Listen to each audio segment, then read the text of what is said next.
All right, I'll tell him, and we'll continue. So, Scott, there's this term that you coined, and actually, I'm really I appreciate how you coin terms. They're refresh, like all kind of terms like backdoor stacking or rapid fire, or in the history of the method, I think we had all kind of names. Laser inquiry, I think we forgot what it is, but anyway, this term landing, a landing, yeah. So can we define this, and then maybe give some example of it, and talk a little about this? This is an important concept, which refers to some actual experience. Yeah. Well, I was actually looking it up to see if other non-dual teachings had used the word, because I don't know if I actually coined it. But the idea is just like you land on a, well, I say the 5 Ps to keep it simple: a paradigm, a point of view, a practice, a perspective, a pointer, like something that you pick it up, and it feels starts to feel true for you. It feels true, like, or you just start gravitating towards it. And at the same time, you might pull away from processing some of the repression. So you want to look for those two things. It's like you start landing somewhere. Again, it could be another practice. And then you start pulling away from the tools here that are making the unconscious stuff conscious. And so the whole key is to catch the landing and to see if it is a landing, because not everything is a landing. I mean, we're thinking all the time here. Does that mean we're landing on everything? No, because it's the body, right? I could be sharing for an hour and never land anywhere because it's not coming from that. But I might share for a minute and land hard on one thought, and then I have unprocessed stuff. So if we can spot the landing, and it's basically a mind-body connection, like you're not just believing it, you're feeling it, like you feel it in your body. And it feels like you have to believe it, almost like if you go down deep. So it'll be like one inquiry to get to it would be, let's say if the landing is, can you give me an example? Like, Hey, yeah, can I slow it down a little bit here? yeah, yeah, Just what I hear you say, landing is like there's a thought that may have some energy, very likely, yeah. and it's a thought that I identify with. I'm like, yeah, Okay. that's Yeah, it, that's it, that's it. But also there's additional component that's a thought with some energy I identify with. right, As a result of this, I'm going to back out from processing my pain body, right. because that thought is telling me something. Hmm. Yeah, so it's basically I'm believing something. And it's interesting here, there can be all kind of landings. They can be spiritual sounding landings, or Hmm. they can be just obvious ego landing. But whatever the reason, I stop processing my sense of separation. Yeah, I stop. And actually I'm deceived. Yeah, like a landing. So now I identify with a thought that tells me for some reason I should just stop processing because of this or that, and therefore I am deceived, Yeah, believing that I am actually doing something more right. yeah, Yeah. yeah. Okay. So landing. Well, I mean, that thing that we talked just in the previous little clip. Okay, some ego landing. Well, KI is going to kill me. This is like way too much. This is too much, right? Or I think it's, I don't know. Let's see. I'll think of my own landing, I mean, because I did have some, to give some example. Also, you work with many people. Maybe you have some example of some tricky landings that. Well, mine was my pain is physical. That was mine. My pain is physical. So I would stop inquiry. I hit that idea, and then I'd have to inquire into it to see that I'm saying that to stay safe. Like, Mhm. so I don't have to feel the anger. That's an example. There's a lot of different examples where you could land. Mhm. And the So, whole thing about it is you don't know you're doing it. So when you're doing it, you don't think of it as a landing. You just think, mhm. this is what's true. I just believe it. You don't even know that you believe it, actually. You don't see it as a belief. Yeah. And one other thing before we go further, the energy we have to be careful with because it's often really unconscious. So it might not be big energy. It could just, you have to check it down in. It could be hiding. So if you say, if you say my pain is physical, there might not be a corresponding energy that's activated in that moment. But if I say I don't get anything out of saying that, then the energy might come up. And so that's how we detect it. And if you don't do that, you might miss the Yeah. energy, miss the landing. Yeah. Okay, so you are okay. I'm going to bookmark here that all these landings have a utility, and actually, it's a good way to discover them, like a seeming benefit of it, seeming advantage. Yeah. Okay, it comes to me now more. Let's say somebody can say, or um, well, I guess, like somebody says, well, I can't process myself. I can't do it because I need someone to witness me. I need someone to witness me. I just can't do it. And the person will say, well, it's almost like it doesn't matter. If I process myself alone, if I process my stuff alone, it's almost like it doesn't matter. I need to be witnessed. That's a juicy one. I encountered this a bunch of times and even sometimes found it in myself.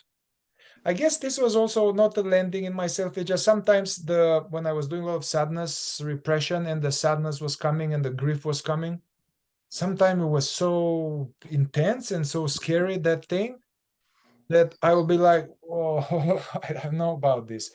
I felt like I needed to talk to a friend. And, so, from Yeah. an end, that's good. I mean, I put it in the box and then actually it came. I still went there by sending it to a friend, sending my wailing and my grief, sending it to a friend. Uh, but what I noticed that I've done this 2 or 3 times, I didn't need to send it to a friend anymore. I can just be by myself, you know what I mean? But that's a landing. Another landing would be, there are some teachings that saying, well, all methods, all methods are just reinforcing the ego. Right. All methods, and this is actually coming from, let's say, sages or enlightened beings. Yeah. So that phrase could be coming from ego. See, if I say all methods are ego, if I'm getting something out of it, if by saying that I don't have to feel my hurt or safe, then I'm using something again that sounds radical, but it's to Yeah, protect the nervous system. yeah, Because you have to trust your body. We can't trust the mind. You can't trust the mind that says all methods are like that's the mind. The body is the one that tells us whether we're using something for that. yeah, yeah. I guess there can be some silent landings, something like for me, I noticed that, let's say, I have a period of processing more frequently because there's energy. And then I don't know, maybe it's not a landing. And then sometimes things kind of settle and then things are going well. And I notice that I'm doing much less processing, almost not processing at all, because life is good. So I'm like, oh yeah, that's what it says. And then I like to meditate. I meditate. And then this thought comes like, hey, you want to do some processing, man? It's like, I don't know, fuck it, man. I don't want processing because it's good here. I don't want to stir all this stuff again. I mean, I don't want to stir all this stuff again. Yeah, so that's for me. That's what comes. If I have no problem in my life for some time, it's almost like the desire to process diminishes, which is legitimate in some way, like, and then, but at the same time, I know that there's more. I know that there's more there in my body. There's more of that program. I know, but it's like, fuck it. Why stir all that? So to avoid, so what's the utility of this? I'm getting nothing from believing this. Well, I get to not stir this thing and to feel more feelings now in the morning. So what to do in that situation? Is that what you're bringing up? No, I'm just giving example. I'm Yeah. giving an example.